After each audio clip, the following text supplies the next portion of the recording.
Ayush programme है। तो चलिए मिलते हैं आर्यशा जी से। जी, बहुत बहुत धन्यवाद रत्नमाला जी।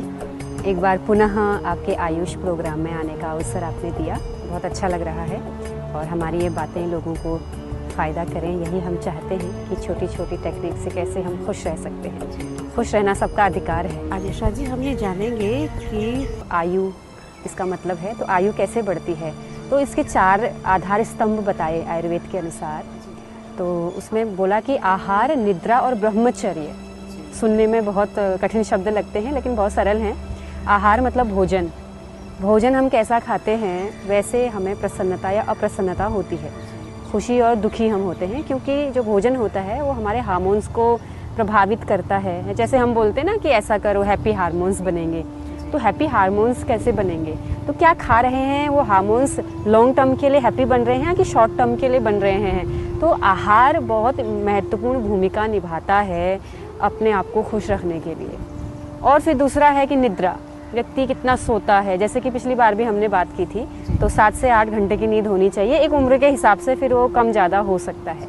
तो आहार, निद्रा और ब्रह्मचर्य। ब्रह्मचर्य कहते हैं अपने आप पर संयम, और हर प्रकार से संयम, कि हम बहुत ज़्यादा डिज़ायर्स के पीछे ना भागें, जितनी आवश्यकता है उतनी चीज़ों का प्रयोग करें, हमारे इंद्रियों पर संयम हो, तो वो भी हमारे आयुष को, उम्र को बढ़ाने वाला होता है और हमें प्रसन्नता देने वाला होता है। मतलब कि लस्ट ना हो। लस्ट ना हो, क्योंकि जब ये चीज़ें होती हैं, लस्ट होता है, डिज़ायर्स बहुत अधिक होती हैं, बहुत आगे बढ़ने की बहुत ज़्यादा इच्छा है जो ज़रूरत नहीं है हमको। हमें तो खुश होने की ज़रूरत है। बाहर की चीज़ों में खुशी ढूंढते रहेंगे तो व्यक्ति खुश होने के बजाय और दुखी होता चला जाता है, क्योंकि कोई भी चीज़ सब कुछ हमें प्राप्त नहीं हो सकता।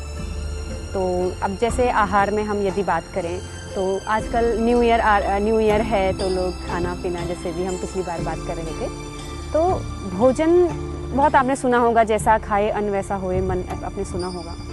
तो वो जो अन्न है वो केवल भोजन नहीं होता है, वो हम क्या सुन रहे हैं, क्या देख रहे हैं, क्या टच कर रहे हैं, क्या फील कर रहे हैं, यानी हमारी जो 5 सेंसेस हैं, उन सब से जो भी हम डेटा कलेक्ट करते हैं, ये every data is our food, वो सब हमारा भोजन है। अभी हम लोग यहाँ बैठे हैं, बहुत सुंदर हवा आ रही है, हम वायु को अनुभव कर रहे हैं, ये हमारा भोजन है। क्या आपको अभी प्रसन्नता हो रही है? बहुत प्रसन्नता हो रही है ना, पीछे समुद्र है, आगे इतना अच्छा माहौल है, तो ये हमें एक सुख दे रहा है। इसको वर्तमान में रह के अनुभव करना और इसको कलेक्ट कर लेना, जैसे आप कह रहे थे ना पिछली बार कि छोटी छोटी खुशी से व्यक्ति कैसे खुश रह सकता है। ये जो वर्तमान का पल है, ये जो प्रेजेंट मोमेंट है, इसको हम कलेक्ट कर लें और हमें पता चल जाएगा कि ये मोमेंट हमको बहुत सुख देने वाला है। तो छोटी छोटी चीज़ों से हम अपने आप को सुखी रख सकते हैं। आर्यशा जी, ऐसा होता है कि लोग जो आज है, जो वर्तमान है, उसे निगलेक्ट कर देते हैं, नज़रअंदाज कर देते हैं और केवल सोचते हैं कि कल क्या हो, परसों क्या हो। जी जी, बहुत बहुत अच्छी बात बोली आपने। क्या है कि जो व्यक्ति दुखी रहते हैं, जैसे आप पिछली बार भी प्रश्न कर रहे थे कि हम लोग बहुत कुछ करते हैं लेकिन फिर भी सुख नहीं मिल पाता है। तो एक प्रेजेंट है, एक पास्ट है और एक फ्यूचर है। तो प्रेजेंट, पास्ट और फ्यूचर काल हैं 3, लेकिन मनुष्य हमेशा प्रेजेंट में ही रहता है। माइंड के लेवल पे वो पास्ट में जाता है, तो दुखी क्यों रहता है? ये बहुत फंडामेंटल और बेसिक है कि वो या तो पास्ट के बारे में सोचता है कि मेरे साथ उसने ऐसा किया, उसने ऐसा किया, मेरे साथ ऐसा हुआ, मेरे को सुविधाएं नहीं मिली, या मैंने पास्ट के बारे में चिंतित होना, चाहे रिलेशनशिप को लेकर के हो, चाहे उसको कोई चीज़ें नहीं प्राप्त हुई उसको लेकर के हो। तो पास्ट को सोच सोच करके अपना प्रेजेंट खराब करता है, जबकि वो मिलेगा ही नहीं, वो हाथ में नहीं आ सकता। जो हमारे हाथ में नहीं है उसके बारे में सोचते रहने से व्यक्ति कभी सुखी नहीं रह सकता। और अगर वो पास्ट के बारे में नहीं भी सोच रहा है तो वो क्या करता है, फ्यूचर के बारे में सोचता है। पता नहीं क्या होगा, आगे आने वाले कल में क्या होगा, मेरे बच्चों का क्या होगा, ये वो सारी बहुत सारी बातें जो कि उसके प्रेजेंट को प्रभावित करती हैं। और उसके हाथ में वो भी नहीं है। हाथ में हमारे क्या है, प्रेजेंट है ना। अभी हम यहाँ बैठे हैं, हम यहाँ पे मौजूद हैं, अभी हमारे हाथ में जो है हम उसको कर लें, उसको हम जैसे बोलते हैं एंजॉय कर लें, उसको जी लें। हाँ, उसको एंजॉय करें। प्रेजेंट में रहना, आपको पता है ध्यान का भी बेसिक है प्रेजेंट में रहना, क्योंकि इस संसार में हमारे साथ कुछ नहीं जाने वाला, एक दिन तो सबको छोड़ के ही जाना है, तो प्रेजेंट को क्यों ख़राब करना है। तो इसलिए अपना प्रेजेंट बहुत ब्यूटीफुल बनाते हुए जीते रहना चाहिए। लाइफ में सुख और दुख हमारे जीवन के 2 सिक्के के पहलू हैं। सुख भी आएगा, दुख भी आएगा, हमें उसको कैसे टैकल करना है, कैसे सोल्यूशन में लाना है, उसको हमें सीखना चाहिए। जीवन को जीने की एक कला होती है। व्यक्ति सीख जाता है कि दुख सुख तो आते रहेंगे, मेरे को क्या करना है, मुझे खुश रहने का अधिकार है। ना कोई रिलेटिव मुझे खुश कर सकता है, ना कोई व्यक्ति, हाँ, कोई सिचुएशन मुझे खुश या दुखी नहीं कर सकती जब तक मैं ना चाहूँ। क्योंकि मेरा स्वभाव मैं जानता हूँ, अगर मुझे खुश रहना है तो किसकी हिम्मत है कि वो मुझे दुखी कर सके। तो ये सबसे बड़ा रहस्य है, इसको लोगों को समझना चाहिए। बाकी जो बहुत मेन चीज़ है, जैसे आयुष चैनल में आप ये चाहते हैं कि भोजन पे बात की जाए या फिर आयुर्वेद पे बात की जाए। आयुर्वेद के अनुसार लोगों को जब स्ट्रेस होता है, मुझे बहुत देखती हूँ मैं, तो स्ट्रेस होता है तो कॉफ़ी पीते हैं या सिगरेट जलाते हैं या फिर शराब पीते हैं। तो उसके हम रिप्लेस कर सकते हैं। हाँ, वो इंस्टेंट खुशी ज़रूर देती है उनको, इंस्टेंट, क्योंकि व्यक्ति को जल्दी राजसिकता उसके अंदर आ जाती है, उसके हार्मोन को डायरेक्ट हिट करती है, तो उसको अचानक से एक एनर्जेटिक फील होता है। लेकिन वो लेकिन हाँ, इसको हमने समझना ज़रूरी है। वैसे ये जो मनोवैज्ञानिक हैं या जो डॉक्टर्स हैं वो अच्छे से बता पाएंगे, लेकिन फिर भी जितना हम एक्सपीरियंस करते हैं वो लॉन्ग टर्म के लिए नहीं होता, वो शॉर्ट टर्म के लिए होता है। प्लस उसका हमारे बॉडी पर नेगेटिव इम्पैक्ट ज़्यादा होते हैं। उसके बदले में हम एक चीज़ कर सकते हैं जो हमारे लॉन्ग टर्म हमारे हैप्पी हार्मोन्स क्रिएट करेगा। जैसे हम तुलसी का चाय पी सकते हैं, वो हमारे स्ट्रेस को रिड्यूस करेगा। ब्राह्मी ले सकते हैं, शंख पुष्पी ले सकते हैं। ब्राह्मी हाँ, वो पाउडर जो होता है उसको ले सकते हैं, पर प्रकृति के अनुसार। जैसे हमारा शरीर वात पित्त कफ आदि से युक्त होता है, तो हमें पता होना चाहिए मेरे शरीर में यदि अधिक गर्मी है तो ठंडी चीज़ें लें, मिंट लें, पुदीना घर में होता है उसकी चाय बनाएं, उसको पिएं। और कई बार क्या होता है कि व्यक्ति गलत चीज़ों को स्ट्रेस हटाने के लिए प्रयोग करता है, बल्कि सही चीज़ों का प्रयोग करना चाहिए। बहुत ऐसी चीज़ें हैं जो हमारे हार्मोन्स को, हमारी बॉडी को लॉन्ग टर्म के लिए फ़ायदा देने वाली हैं, उन चीज़ों का प्रयोग करना चाहिए। आजकल तो सोशल मीडिया पे बहुत सारा कुछ है जो हम ले करके कर सकते हैं। जैसे बोल रही है सिगरेट जलाना, ये पल भर क्षणिक है, क्षणिक सुख। तो जो हम जैसे कॉफ़ी पीते हैं या बच्चा मोबाइल देख रहा है तो डोपामाइन बहुत जल्दी बनता है, फिर जैसे उसको छोड़ देंगे तो बहुत जल्दी डाउन हो जाएगा, तो बॉडी पे बहुत बुरा असर पड़ता है। मैं उसकी विशेषज्ञ नहीं हूँ, लेकिन जितना हम एक्सपीरियंस करते हैं, तो इसलिए हमको जो अपने शरीर को खुशी देने के लिए जो टेक्निक्स अपनानी है वो बेहतर या हेल्दी अपनानी है, गलत नहीं अपनाने हैं। वो कहेंगे मैं हैप्पी हूँ, मुझे शराब पी के अच्छा लगता है, लेकिन आपके बॉडी पे गलत प्रभाव भी तो डाल रहा है। मैं हैप्पी हूँ, कॉफ़ी दिन भर पी करके, रात भर पी करके मैं खुश रह सकता हूँ, लेकिन लॉन्ग टर्म में आपकी बॉडी को बहुत इम्पैक्ट पड़ने वाला है। इससे बढ़िया है हम वो चीज़ कर सकते हैं जो हमारी बॉडी के लिए भी अच्छी हो और हमें सुख भी प्रदान करें। तो ये बहुत ज़रूरी है, खान पान बहुत इम्पॉर्टेंट है हमारे लिए। और दूसरी चीज़ जो है हमारी, जैसे मैंने आपको आहार निद्रा और ब्रह्मचर्य बताया, सुख का मूल है, आयुष का मूल है, ऐसे ही सुखस्य मूलम किम, तो आचार्य चाणक्य ने बोला कि सुखस्य मूलम धर्मः।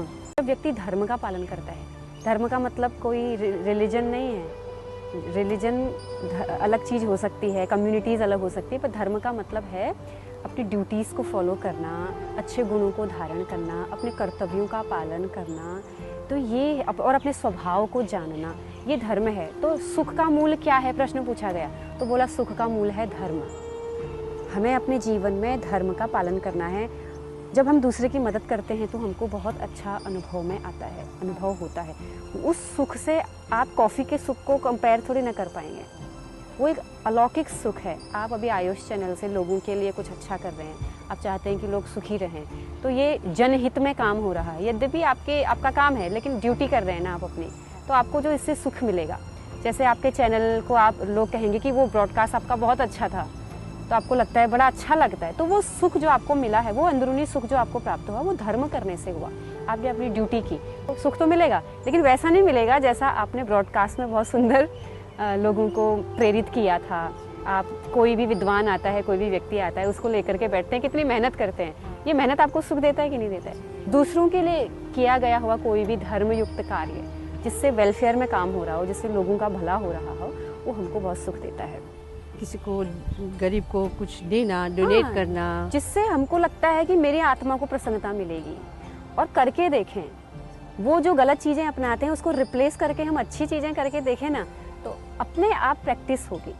दूसरी और जो महत्वपूर्ण चीज़ें मैं बताना चाहती हूँ, जैसे मैं योग दर्शन आदि या ध्यान आदि में हम लोग प्रवृत्त रहते हैं, यही काम है हमारा, तो व्यक्ति को अपने साथ समय बिताना बहुत ज़रूरी है। रत्नमाला जी, व्यक्ति हमेशा दूसरों के साथ समय बिताता है, या तो ऑब्जेक्ट्स के साथ, जैसे मोबाइल के साथ समय बिता रहा है, या दोस्तों के साथ जा रहा है, या फैमिली के साथ जा रहा है। और हमें दुख और सुख देने वाले कौन हैं? या तो कोई ऑब्जेक्ट, या तो रिलेशनशिप, या तो कुछ ना कुछ बाहरी चीज़ें हमको दुख या सुख देने वाले हैं। तो वो बाहरी चीज़ें हमको दुख या सुख तो देंगे, दुख देंगे, सुख नहीं देते। हम चाहते हैं कि दुख भी हमको वही दे रहे होते हैं, लेकिन हमको लगता है कि वो हमें सुख दे रहे हैं। कई बार फैमिली में जिससे हमारा बहुत अटैचमेंट होता है, वो हमें सुख नहीं दुख ही दे रहा होता है।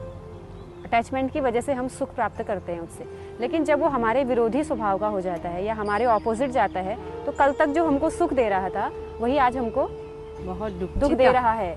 उससे हमको नफरत होने लग रही है। क्यों? उससे एक्सपेक्ट जो किया था वो उसने करना बंद कर दिया। इसलिए अपने साथ समय बिताना बहुत ज़रूरी है। ये बीच है, मैं सुबह जाती हूँ, आजकल मैं अपनी मित्र के घर पे हूँ, तो अब जाती हूँ, सुबह अकेले बैठते हैं, वहाँ जो समुद्र की आवाज़ आ रही है और जो वायु बह रही है, अकेले जब चलते हैं तो अपने से मुलाकात होती है। तो कोई भी सिचुएशन हो, अपने साथ समय बिताना बहुत ज़रूरी है। अकेले हो जाएं, गुस्सा आए तो अकेले हो जाएं, किसी का साथ नहीं ढूंढना चाहिए, अकेले होना चाहिए। दुनिया में तो बहुत नफरत है, अपने आप से कब बात करेंगे? तो हम स्वयं से ही सुख प्राप्त कर सकते हैं। और डीप ब्रीथिंग करना बहुत ज़रूरी है, अपने श्वास को नॉर्मल करना। तो प्रैक्टिकल ये है कि अकेले में जाएं और थोड़ी 5-10 मिनट लंबी गहरी श्वास भरें, छोड़ें, श्वास भरें, छोड़ें। इससे क्या होगा, जो सारे विचार हैं हमारे मस्तिष्क में, वो थोड़ी देर के लिए हट जाएंगे। दुख का कारण है हमारे फालतू के विचार, जो बर्डन लेकर के हम लोग बैठे हुए हैं। तो केवल भोजन से या शरीर स्वस्थ होने से ही हम सुखी नहीं होंगे। उसके राज हैं अपने आप से मुलाकात करना, अपने आप को जानना, अपने भीतर जाना, बाहरी जो उपाधियाँ, डिग्रियाँ हैं, उनसे थोड़ी देर अपने आप को अलग करना। तो मेडिटेशन में क्या होता है, लोग अपना घर छोड़ करके आते हैं। हम जब कैंप लगाते हैं रत्नमाला जी, तो लोग मोबाइल छोड़ देते हैं, घर के रिश्तेदारी को सब बंद कर देते हैं और केवल अपने आप पे ध्यान देते हैं। मैं क्या सोच रहा हूँ, मुझे किन चीज़ों से फ़र्क पड़ रहा है, मैं चाहूँ तो सुखी रह सकता हूँ, मुझे कोई दुखी नहीं कर सकता। तो ये छोटी छोटी टेक्निक्स व्यक्ति को अपनानी चाहिए। सात्विक भोजन करें, सात्विक विचार रखें, अपने साथ समय व्यतीत करें, अपने श्वासों पर नियंत्रण करें, व्यायाम करें, खुली हवा में जाएं, प्रकृति से संपर्क करें। कितनी सारी चीज़ें हैं जो हम अपने आप को सुखी रख सकते हैं। एक दिन तो छोड़ के जाना ही है, तो क्यों अपने वर्तमान को ख़राब करें? समझ रहे हैं ना? बस यही है सुख का मूल। लेकिन आर्यशा जी, बहुत लोग सोचते हैं वो खुश है, दिखाते हैं, लेकिन अंदर से वो खुश नहीं है। ऐसा क्यों? हाँ, तो एक्सपेक्टेशंस है ना बाहर वालों के साथ। पहली बात, अपने लोगों से एक्सपेक्टेशन है, घर में दुखी हैं, परिवार वाले दुखी रखते हैं। दूसरी बात, प्रॉब्लम क्या है, बाहर लोगों को दिखाना है कि आई एम वेरी हैप्पी। मैंने कई पति पत्नी को ऐसा देखा है कि वो अंदर से लड़ाई करते हैं, लेकिन जब किसी मैरिज पार्टी में जाएंगे ना, तो एक जैसे कपड़े पहन करके, हाथ में हाथ डाल करके, चेहरे पे स्माइल ले करके जाते हैं। ये दिखावा है ना? तो अगर आप ये प्रेटेंड कर रहे हो कि हम खुश हैं, तो फिर घर में खुश रहने में क्या आपत्ति है? तो कम्युनिकेशन आपस में होना बहुत ज़रूरी है, हेल्दी कम्युनिकेशन। और मेरा पार्टनर जैसा है वैसा मुझे उसको स्वीकार करना चाहिए, क्योंकि संसार में हर कोई सर्वगुण संपन्न तो देखो नहीं हो सकता है। हो सकता है क्या? आप और मैं क्या सब कुछ सर्वगुण संपन्न है क्या? कुछ कमियां हैं। तो हम जब अपने पार्टनर को, अपने रिलेटिव को, अपने कलीग्स को, अपने एम्प्लॉयज़ को एज ए टीज स्वीकार करते हैं और कहते हैं कि भाई मैं स्वीकार कर लूँगा, मैं जैसा है वैसा इसको स्वीकार करता हूँ, बाकी मैं इसको गाइड करता रहूँगा। अब ये नहीं सुधरता है तो मैं सर थोड़ी ना फोड़ूंगा, उससे मेरी शांति भंग हो रही है ना। मुझे अपनी शांति का भी तो ध्यान रखना है। और एक महत्वपूर्ण चीज़ है इसमें रत्नमाला जी, वो क्या है, हमें एक अच्छी कंपनी को अपने साथ लेना चाहिए, जिसको हम शास्त्रों की भाषा में कहते हैं, बड़ा अच्छा शब्द है, सत्संग। सत्संग यानी सत्य का संग। सत्य का संग मतलब अच्छे लोगों का संग। जो लोग सोसाइटी में अच्छा काम कर रहे हैं उनका संग करना चाहिए। ऐसे नहीं कि जो लोग गलत काम कर रहे हैं वो हमारे उनकी कंपनी हमारे आसपास है। तो कंपनी भी बहुत मायने रखती है, चाहे चीज़ों की कंपनी है, चाहे व्यक्तियों की कंपनी है। सत्संग बहुत ज़रूरी है, अच्छे लोगों की संगति करनी चाहिए। संगति का मतलब होता है अच्छी गति। ऐसे लोगों के साथ जाने से हमारी गति अच्छे रास्ते में होती है, समझ रहे हैं? तो ये छोटी छोटी चीज़ें, कंपनी अच्छी हो, आहार अच्छा हो, खान पान में वो भी बहुत हमें प्रभाव डालता है। तो बिगिनिंग वहाँ से करें। फिर दूसरा मेंटल हेल्थ, मेंटल हेल्थ पे बहुत ध्यान देने की ज़रूरत है, अपने साथ समय बिताने की ज़रूरत है, रिलैक्स रहने की ज़रूरत है, श्वास पे ध्यान देने की ज़रूरत है, प्राणायाम, व्यायाम, वो हैप्पी हार्मोन्स बनाते हैं, डोपामाइन अच्छी जो हार्मोन्स हमारे शरीर में बैलेंस रहता है वो बनाते हैं। बाकी ये चीज़ अपने दिमाग में बिठा लेना कि भाई कोई भी चीज़ कभी भी मेरे साथ नहीं रहेगी, मुझे एक दिन छोड़ के जाना है, क्यों ना अकेले ही जाना है, तो क्यों ना अच्छा करके जाऊँ।